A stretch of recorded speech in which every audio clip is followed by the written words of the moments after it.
for checking out this review of the Astrological Oracle card deck on Deck Obsessed. This is Rhonda, and I'll be showing you all the cards in the deck and taking a look at the guidebook so you can get a feel for whether this deck is for you. And if it is, you'll find a link in the description box to get yourself a copy, as well as links to other astrology related decks. I'll also be reading some card descriptions from the guidebook, which offers a lot of cool ways to understand the cards. Let's get started. This deck was co-created by Linnea Weatherstone and artist Antonella Castelli. The cards come in a sturdy box with sparkly silver iridescent accents, just like the guidebook cover on the inside. There's a pull ribbon inside to help you pull the cards and guidebook out of the deck. The cards are a nice weight with semi-gloss finishing on both sides, and there are metallic silver edges. The guidebook is black and white on the inside, and it has the iridescent accents on both the front and the back. The guidebook is also semi-glossy paper. So the Astrological Oracle card deck is beautifully illustrated with vintage Art Nouveau style images. It may at first glance seem like a very simple deck with just 22 cards, including 8 planets plus the sun and moon and the 12 zodiac signs. However, if you really take advantage of the guidebook, you will get so much more out of this deck. And stick around to the end so I can go more, so you can see if I go more into detail with the guidebook. So let's have a look at each card. Here's the back. And we'll start with the zodiac signs. So first there's Aries. And you see on the card there's going to be a figure. There's the symbol of the zodiac sign, the name in the upper left corner, and then the representative animal or symbol drawn out. So there's Taurus, and the animal or the figure that represents the sign is not integrated. It's like a separate little section aside from the figure on the cards. So there's Taurus, Gemini, and in this case the twins are the representative symbol. Cancer, Leo, Virgo,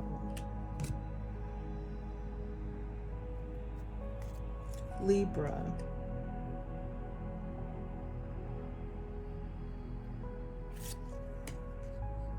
Scorpio,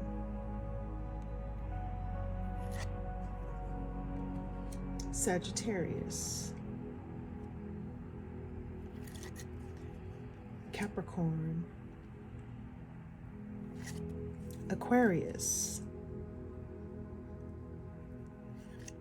Pisces,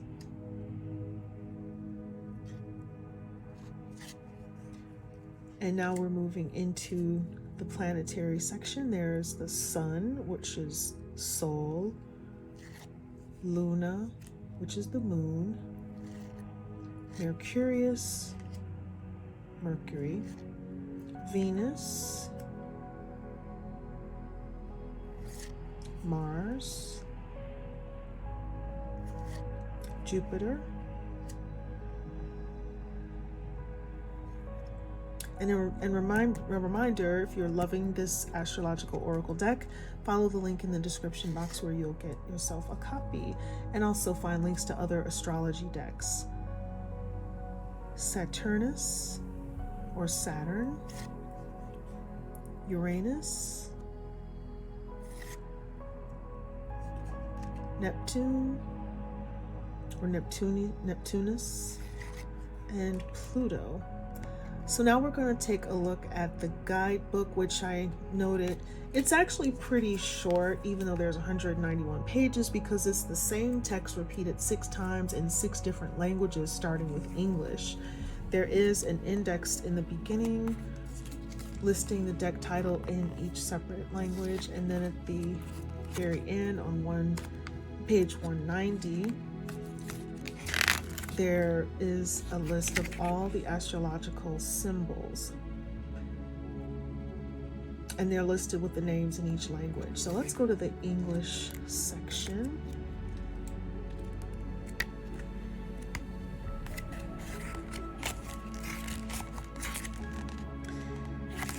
Okay, so the 12 zodiac signs are listed with their element and planetary rulers and a paragraph long description of each sign. Next, there are descriptions of the planetary bodies, 1 paragraph each. And even though the deck does not have cards for the houses that you find on an astrology chart, the guidebook does explain each house of the zodiac, because a few pages later, here are the houses. They're going to describe in the guidebook how to create a wheel like an astrology chart with each house positioned on the chart, so that you can do a reading using that wheel format. So the guidebook provides instructions on how to do that, as well as instructions on separating the planetary cards from the zodiac cards, then pulling 2 or more planetary cards and reading the guidebook interpretations of the planets. And the coolest thing is that rather than looking up, say, Neptune and then looking up Saturn separately, the guidebook has combinations. It combines those 2 descriptions for you, and maybe those descriptions change and it's not even the same as if you combine them yourself. But you won't have to look up, okay, so if I pull 2 cards, I pull Neptune and Saturn, I don't have to go separately look up Neptune and then look up Saturn and figure out what that reading means. There is a section that combines everything. So let's see, Neptune and Saturn.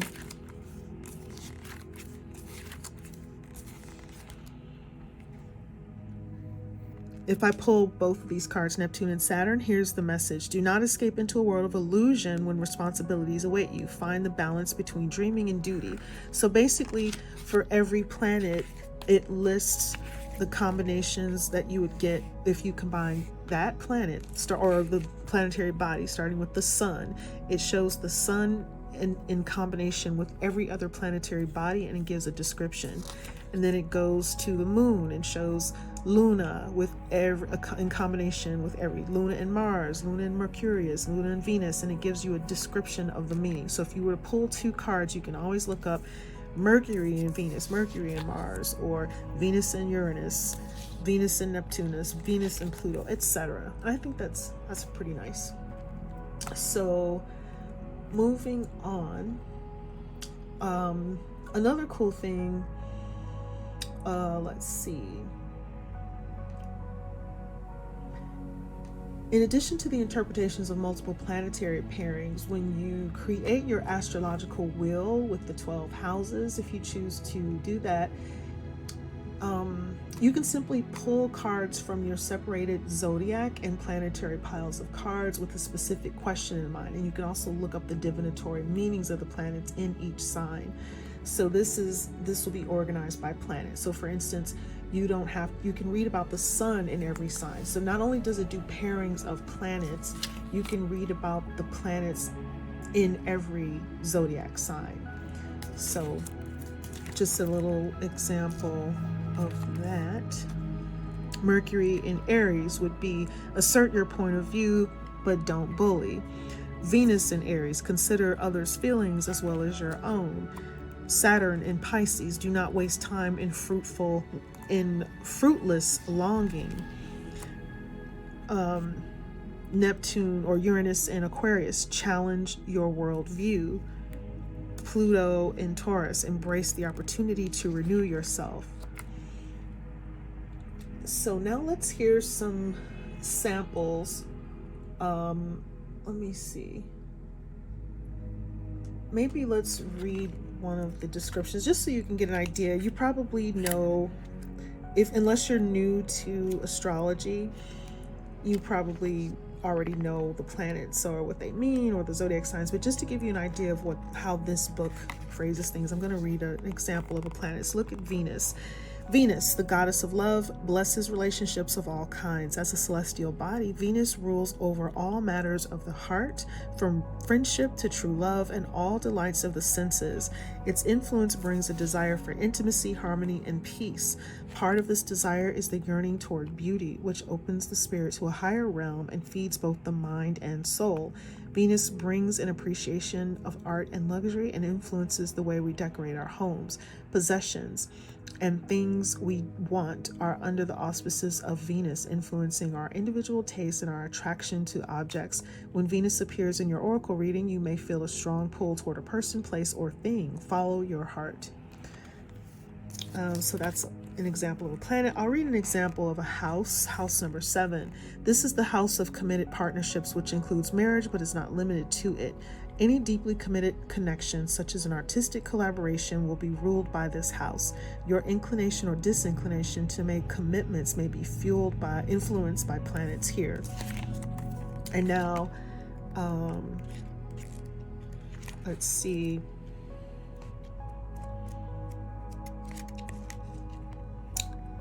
We'll pick a random sign. Let's look at Aquarius, the water bearer.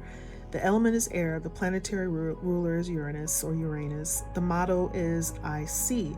Always on the cutting edge, Aquarius brings vision and imagination to any situation. While usually open-minded, there can be a tendency to be insensitive to others if they are not willing to be as avant-garde or eccentric. Aquarius leads the way toward the future, but can be distant and detached in the present.